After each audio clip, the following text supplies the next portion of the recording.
প্রধানমন্ত্রীর প্রতিশ্রুতি অনুযায়ী 5 বছরে 25 কোটি বৃক্ষরোপণ তার অংশ হিসেবে আজকে আমরা ধামরাই উপজেলাতে আনুষ্ঠানিকভাবে বৃক্ষরোপণ শুরু করেছি। আমরা আগামী 2 মাসে ধামরাই উপজেলায় 30,800 গাছ বিভিন্ন ওয়ার্ডে, ইউনিয়নে এবং শিক্ষা প্রতিষ্ঠানে বিতরণ করব। এর বাইরেও যদি আমাদের আরও গাছ দরকার হয়, যারা আমাদের কাছে আসবে তারা গাছ রোপণ করতে পারবে না, তারা গাছ কেনার মতো সামর্থ্য নাই, আমরা তাদেরকে উপজেলা প্রশাসনের পক্ষ থেকে গাছ বিতরণ করব।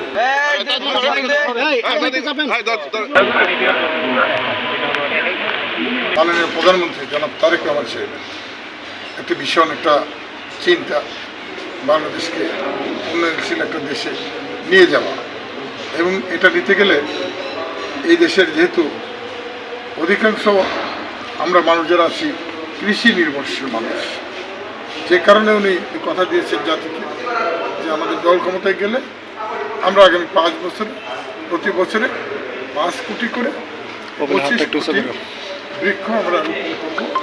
একদিকে যেমন পরিবেশ রক্ষা হবে, অন্যদিকে এই গাছ একসময় আমাদের জন্য বিশাল একটা সম্পদ হয়ে যাবে, অর্থনৈতিকভাবে একটা বিশাল সম্পদ হয়ে যাবে। তারই প্রেক্ষিতে এই বৃক্ষরোপণটা উদ্বোধন করেছি এবং বিতরণও শুরু হবে।